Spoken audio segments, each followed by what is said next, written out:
Hello everyone, welcome to we are educator.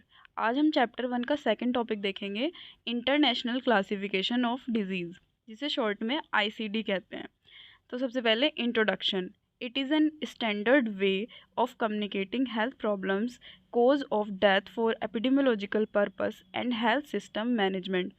तो एक एक स्टैंडर्ड वे है जिसमें हम हेल्थ प्रॉब्लम्स के बारे में बात करते हैं, उसके कोज ऑफ डेथ देखते हैं और एपिडेमियोलॉजिकल पर्पस के लिए यूज़ किया जाता है, और उसे कैसे मैनेज करें ये भी इसमें देखते हैं। तो सबसे पहले एपिडेमियोलॉजिकल पर्पस का मतलब क्या होता है, जैसे कोई भी डिजीज़ कैसे हो रही है, वो उसके बाद वो कैसे स्प्रेड हो रही है और उसे कैसे प्रिवेंट किया जा सकता है। ठीक है। फिर उसके बाद globally WHO manage and maintain the ICD. तो जो आईसीडी है वो कम्प्लीटली मैनेज और मेंटेन किया जाता है WHO के through. This system is design specifically to record health conditions for the equivalent generic category together with the specific variation. अब ये जो सिस्टम है, आईसीडी का जो सिस्टम है, वो कम्प्लीटली डिज़ाइन किया गया था ताकि हम जो हेल्थ कंडीशन है उनका रिकॉर्ड बना सके, क्या क्या चेंजेस आ रहे हैं उनके स्पेसिफिक वेरिएशंस के अकॉर्डिंग। फिर अब इसकी डिफ़ाइन देख लेते हैं। ICD is an international tool for standard diagnostic tool for epidemiology management and clinical purpose. History of ICD. In 1856, William Farr classified disease according to anatomical site, general disease, local disease, developmental disease, disease that result from direct injury। अब 1856 में William फार आए और उन्होंने जो disease होती हैं उनको classify किया, जैसे कि अनाटमिकल साइट। अनाटमिकल साइट का मतलब है हमारी बॉडी के किसी भी पार्ट में, जैसे कि लिम्स में कोई डिज़ीज़ का हो जाना। जनरल डिज़ीज़ वो होती हैं जो हमारे जो भी रेगुलर फंक्शनिंग होती है, रेगुलर एक्टिविटीज़ होती हैं, उनको अफेक्ट कर सकती हैं, जैसे कि हेडेक हो गया, एलर्जी हो गई। फिर आता है लोकल डिज़ीज़। लोकल डिज़ीज़ का मतलब है किसी भी लोकलाइज्ड एरिया में हमारी बॉडी के होना, जैसे कि ट्यूमर हो जाते हैं, वो हमारे किसी एक पार्ट में हो जाते हैं। फिर डेवलपमेंटल डिज़ीज़ वो होती हैं जैसे कि किसी की एज बढ़ रही है लेकिन मेंटली वो उतना इवॉल्व नहीं हुआ है, तो मेंटल इम्पेयरमेंट इसमें देखने को मिलते हैं। Disease that result from direct injury. अब अगर किसी को इंजरी हो जाए तो उसकी वजह से भी कुछ प्रॉब्लम इम्पेयरमेंट आ सकती है।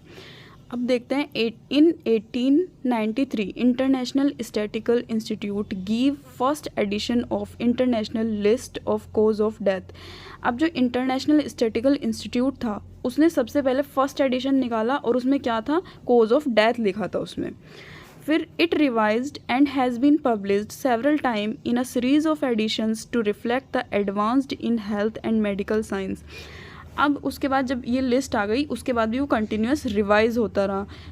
बहुत बार वो जो सीरीज़ थी आईसीडी की वो रिवाइज की गई, जो कि रिफ्लेक्ट करती थी किसको, हेल्थ और मेडिकल साइंस के एडवांसमेंट को।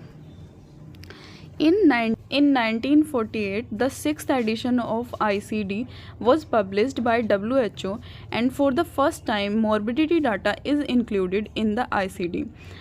अब 1948 में सिक्स्थ एडिशन आया आईसीडी का, जो WHO के थ्रू पब्लिश्ड किया गया था, और ये फर्स्ट टाइम था जब मॉर्बिडिटी डाटा इंक्लूड किया गया आईसीडी में। मॉर्बिडिटी डाटा का मतलब है डिजीज़ रेट।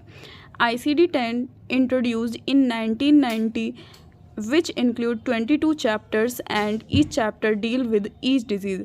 अब ICD-10 आया 1990 में, जिसके अंदर 22 चैप्टर्स थे और हर एक चैप्टर एक डिजीज़ के साथ डील करता था। ICD-11 reunite and different modification and adaptation. अब ICD-11 आया जिसमें काफ़ी अडेप्टेशन और मॉडिफिकेशंस के साथ चेंजेस किए गए। अब देख लेते हैं advantages of ICD। Documentation of statics on global health trends in disease and health pattern of people around the world। अब सबसे पहली इसकी एडवांटेज है कि हम इसमें डॉक्यूमेंट करते हैं कोई भी जैसे हेल्थ पैटर्न में चेंज आ रहे हैं पूरे वर्ल्ड में। It serve as diagnostic classification for all clinicals and academic endeavours.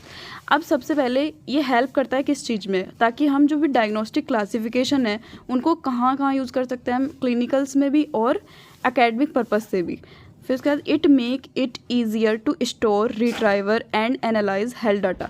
अब जब हम किसी भी चीज़ को रिकॉर्ड करते हैं तो वो हमारे लिए ईजी हो जाता है कि हम उसे स्टोर करें, उसे फिर बाद में जब कभी ज़रूरत हो तो उसे वापस से हम एनालाइज कर सकें, वापस से उसके बारे में पढ़ सकें, तो उसे रिट्राइव करते हैं। फिर उसके बाद एनालाइज कर सकते हैं हम उसकी हेल्प से हेल्थ डाटा को।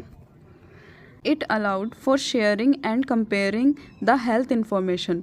तो सबसे पहले ICD जो हमें हेल्प करता है कि किसी भी डाटा को हम शेयर कर सकते हैं, कंपेयर कर सकते हैं किसी भी हेल्थ कंडीशन से। It also include mortality data sets of diseases and their cause symptom. अब इसके अंदर क्या क्या आता है, मोर्टेलिटी डाटा जो हैं उसके साथ साथ उसका कोज क्या है, उसके सिम्टम्स क्या हैं, वो सब भी इसमें इंक्लूड किए जाते हैं। Enable monitoring of incidents and prevalence of disease. अब ये हेल्प करता है किसी भी इंसिडेंट को मॉनिटर करने में या फिर कोई डिजीज़ किसी पॉपुलेशन में कैसे फैल रही है उसके बारे में पता करने में।